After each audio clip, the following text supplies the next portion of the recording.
Hello and welcome to India Post Live, India's first online news conversation portal. Today the discussion is all about phones, in particular one that's been making a lot of waves, which is the Gionee S5.5. It's apparently the slimmest phone around. I've got Abhishek joining me in the studio today. He's the founder of GadgetsToUse.com.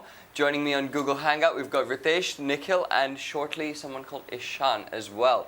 Now, why has this been making so many waves? It's another phone. It costs about 24,000. It's in that range. Apart from the slimming factor, why has this phone been making so much noise? So again, if we take a look over this phone not only it is slim, but it has the latest hardware specification which you will need in a smartphone these days. It has got an octa-core processor, 2 GB of RAM. So it is not only slim, but it actually gives you the kind of hardware you need on a smartphone these days, which actually solves the day-to-day usage and make it much more faster for you. Right. And in terms of other devices in this range, is it below, above, or in the average of? So this is again competing in that particular price segment. In terms of specification, it is almost near to them. But again, when we talk about the thickness, it is the slimmest phone out there. So if you want to go for a phone which should look stylish, which should look as per the lifestyle you have, this is the most slimmest one which you can actually get in the market. Right. Is that in the market in India or is that in the world? It is right now available in India. And it is available for a price of approximately 21,000 rupees. Is it the slimmest phone in the world officially, or is it just in the market in India? So it is right now officially the slimmest phone. There is one more slim phone which has been announced from Xiaomi, which is not yet public as of now. So we can say that this is the slimmest phone as of now in the market at 5.5 millimeter thickness. Fantastic. And as you can see, guys, that's pretty. It's got a cover on right there, but it's pretty thin. You can probably barely see it against the black. Ritesh joining me on Hangout. Hi, can you hear me? Yes, I can. Hi, how are you? All good. Have you had a chance to play around with the S5.5? Actually, I booked into a friend of mine a few days earlier, and he was using the black one, and you know what? I asked him for a black one myself. It's so right here. Oh, hey. It's the black one. I guess it's the same one as you have over there as well.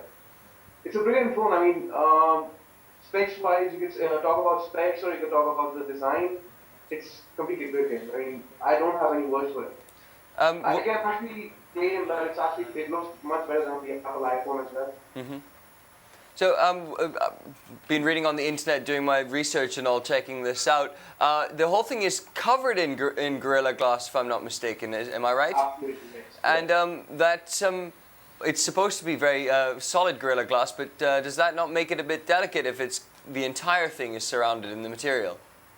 Well, that's something that actually remains to be seen. But the way I see it now, if I look at the edges over here, it's all covered with metal all around. So, and Gorilla Glass, well, it's actually known. Gorilla has made itself known for unbreakable stuff. Not really unbreakable, but sturdy stuff. Right. So it remains to be seen how sturdy it is. It actually looks quite sturdy, and if you have actually taken it in your hand, you realize it is really sturdy. You actually feel the handset in your hand. Right. Nikhil, can I get you in? Hi, can you hear me? Yeah, I can. Can you hear me? Yeah, absolutely. Have you had a chance to fiddle around with the user interface yet? Because that's built on its own. Is it Amigo something, right? This is the Amigo UI. The Amigo 2.0 user interface, if I'm not mistaken. On the internet, most people are saying that it's a bit weird. What's your take on that? See, the thing is, with every Android phone you get, there are different overlays of the company's photo. So if you don't like them, you can easily install a launcher and change it. So whenever I'm using a phone that I don't like, the UI, like the Amigo UI, it's a little confusing for people because there's no menu inside it. It's all the icons, all the apps are on the same screen. You will get a little confused. So what happens is you just install any launcher, like a Go launcher or any launcher, and you can completely change the UI as per your needs. So it's like up to you. If you are smart enough, you can just go to the Android market, Play Store, and just install a launcher, and you're done with the UI. Right. Now, other phones in this range, we've got a whole bunch of. I don't know if you guys can see this, but we've got everything. We've got the Zolo here. We've got the Nexus here. We've got the Sony Xperia and the HTC Desire. all down here. These are all in the same price range? No, they are catering to different price segment. But again, if you compare all of these with the S5.5, They're in the terms of being slim? S5.5 is the most thinnest out of all. Right, so let's just have a look at the sort of the specs. We've got a graphic up here to take a look at it. If we can just get that on screen, we can have a rundown of all of that. Right, so there it is, the Gionee S5.5. Name keeps confusing me with the Samsung. 5.5 is for the millimeter, is for the thickness, that's how thick it is. Why don't you run me through these specs right now? In terms of, let's say, for the people who are not too concerned with speed and all, that's a 13 megapixel rear and 5 megapixel front camera. Yeah. Not too shabby. But Again- how is the software inside in terms of the camera there? So the software is pretty good. It is much more enhanced now, and again you will get pretty good photos in daylight from the rear camera, which is a 13 megapixel camera, and the sensor is also pretty good. You can compare it with other phones in the market at this price point. And again you will see that this phone is also pretty good in that particular department. Right, but it also, as you can see, comes with the written 4.2 there. That would refer to the Android 4.2 Jelly Bean software, which is not actually the latest. So what are the drawbacks to this phone not having KitKat? Yeah, definitely. That is one of the drawback you can say. But again, they are willing to push the 4.4 KitKat update to this device. Okay. And most probably the S5.5 will get the KitKat update next month. Okay, fantastic. So you wouldn't have to wait too long for that. We've got Ishan who's come on to Skype now. Ishan, can you hear me? Yeah, I'm here. Hey, good to see you, friend. Yeah. We're going over all these phones. Have you had a chance to play around with the Gionee S5.5? No, but I No, use the Nexus you're on 5. the Sony Xperia, if I'm not mistaken, right? No, I'm on the Nexus 5. You're on the Nexus 5. So Yeah. this is Google's baby. Yeah. This would be, of course, a mainstream competitor because they've got the brand, they've got the name and all. But it is, of course, all on Android. How do the two phones compare? Well, I can speak about the Nexus 5. It is literally the best phone in its price bracket. It's got high-end specs at an affordable rate, and with the priority Google updates for the OS, it really does have an edge over the competition. Right. But Sorry to cut you off there. What is the price range for the Nexus 5? if I'm not mistaken, it was 28,000 for the 16 GB, and I think another 5 more for the 32. So Abhishek, in that sort of price range, there is also, in terms of Google phones as well and Android, there is also the Moto X that is out there in a similar price range. Why would someone, apart from the looks, buy a phone like the Gionee, go for a new brand rather than pick up a Motorola So or a again, Nexus? the kind of build quality you get on this phone is pretty good. You get metal on the edges, and then you have glass at the back and the front. So looks is something which is going to convince you much more than anything else for this phone. Comparing this device with the hardware specification, it is almost equal to the other devices. Okay. Again, when it comes to the software update, it does lag behind. Because on Nexus 5, you will get future updates much faster than this one. Even on Moto X, you will get future updates much faster than this one. Right. So on the software department, those phones are actually better than this one. Again, the overall response will be much faster. The UI is much smoother on Moto X as well as on Nexus 5. Whereas this one is running an Amigo UI, which is again not a bad UI. It is a different kind of UI with different animations, but it is not as fast as a stock Android is. And people aren't really used to, they don't like to change that much. They're already going for a new brand and a new phone. I don't think the OS is something that they're, no, sorry, not the UI is something that they're perhaps So some not. people do like customizations, and again, if these customizations are smooth enough, then it is good. Although as per my usage till now with S5.5, I have not noticed any hang or lag with the phone. The UI is quite smooth. They have optimized the UI. This is the 2.0 Amigo 2.0 UI, which is the latest version. So they have optimized the UI as per the hardware it has got. But again, it will not be that fast, especially for people who would like to see a flashy UI which is much faster, responsive. Then definitely stock Android UI is much, you can say, less resource hungry. What about on the for Moto X gaming, phones. for example? Gaming is good enough. You can play almost any high definition games. I have played games like Modern Combat 4, Nova 3. These are some of the high definition games, popular games. You can play that. So in terms of gaming, it is not lagging behind. It can run almost any high definition games you want to play on it. Okay, fantastic. And the screen, if I'm not mistaken, let's get Ritesh back on. The screen itself is it's an AMOLED screen. It's also up there up to standard. If you had to pick a drawback beyond the user interface for this phone, what would it be? So one drawback about the Sorry, say that again. Sorry, can you repeat your question, please? Yep. Okay. I said, if you had to pick one drawback, what would it be? It's a fingerprint magnet, that's what I would say. Okay. Right. So you Fair enough. take it in your hand and you can fingerprints all around it. Mm-hmm. And that is presumably due to it being covered in glass, yeah? Yeah. Okay. Very nice, yeah. Right, so now also in this range, forgetting the Googles and the Sonys and the big brands, you also have we have the Zolo Q10i, 101i. If we could just bring that graphic up now as well, we'll take a look at that. That is also something done by, let's say, a newish brand. Ooh, it's a fancy graphic. So this is also, that's again the same OS, the 4.2 Jelly Bean, Yeah. but of course it's down. The storage is down, but it has got the dual SIM. Why would someone buy this now? What is the price of this also? Because as per the price point, this is the most cheapest one out of all. I see. So this one will cost you approximately in between 12 to 15,000 rupees, not above that. And you can go ahead and buy this one. This one has a pretty good sensor. It has got a 8 megapixel camera with a better sensor, with a better Sony sensor inside. So it will give you better photos in low light. Okay. And as per the specification, this is the most affordable one, especially considering in case you want to have a slim phone. So this one is approximately 8.3 millimeter in terms of the thickness. So which is again not too thin, but pretty okay for a phone of this particular display size. We've in fact got that one over This here. is- That this is is the one, right yeah. here. Yeah. So that is the Zolo Q1010i. I mean, it's clean, it's smooth. I actually quite like the back. It's got a good grip to it there. Again, you know, if I wasn't into the specs and all, I wouldn't know. I wouldn't know what to pick really, because they all look good. I guess this one, like, you can definitely see the screen quality. You can probably not see it from back there. It is solid. So these are the two non-big brand options. Let's go back to the big brands then. Let's talk about the Sony. If we could get that graphic up there as well.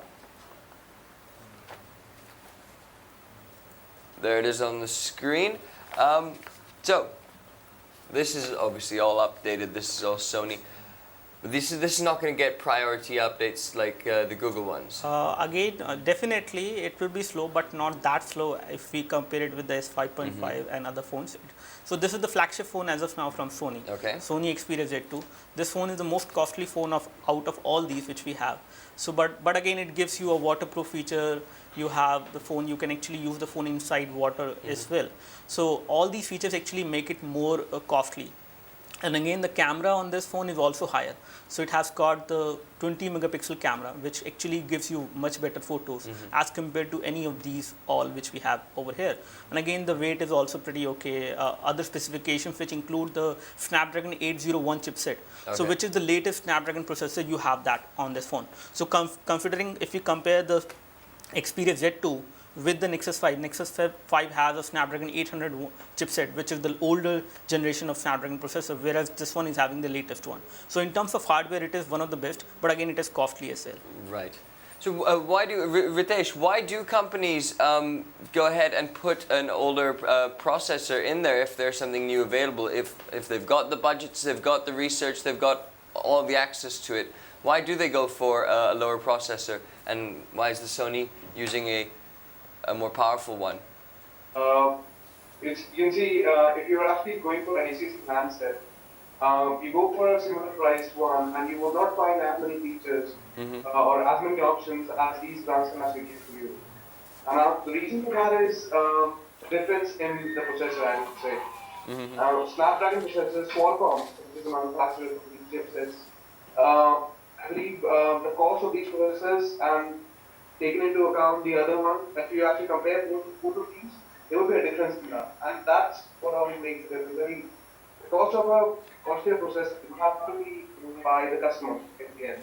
Right. I believe that's the only reason. Okay. So I'm going to jump over to Nikhil now. One of the most standard things that everyone is always concerned about is battery life.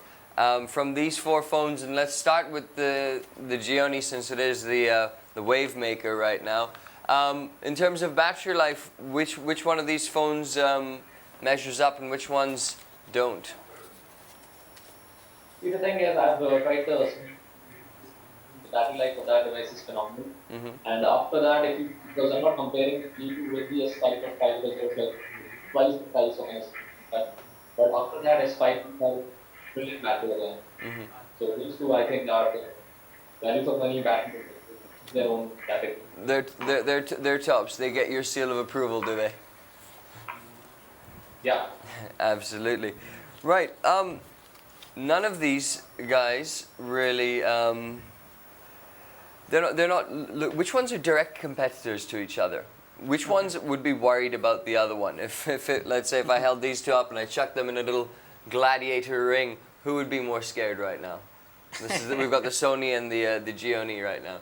So both of them have pretty good build quality, but they come at different price points. So again, especially in case you want to select any one of them, you will be making a decision. More of a general, like, forget the specs, just as a happy feel, like which one do you go for just by looking at it, or just by what makes you more excited? The Sony? I would say the Gionee Gionee? S5.5 does seem to be very exciting to me, especially as the kind of price at which it is offered, the kind of build quality you get, the look and feel you get.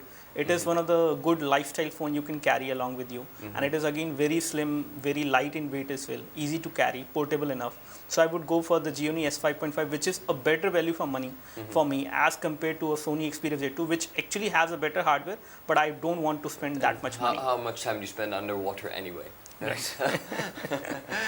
Ishan, let me get you back in there with the Nexus, and also one other phone that we haven't mentioned, which is the HTC Desire 816. This is a dual SIM bad boy. This is right there. It's got a plasticky covering, which I don't really like, but it is much bigger in screen size. Let's talk about size. Does it count for everything?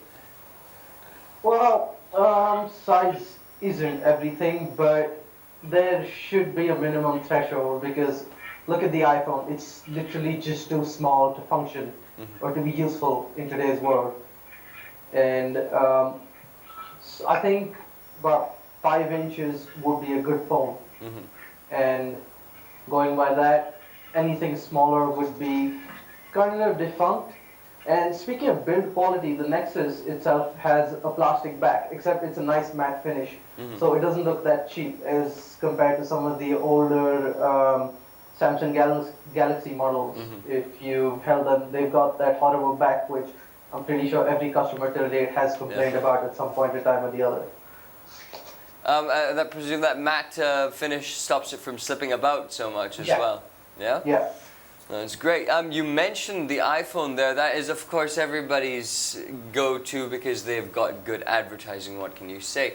The discussion about Apple versus all of these Android devices is a lengthy one.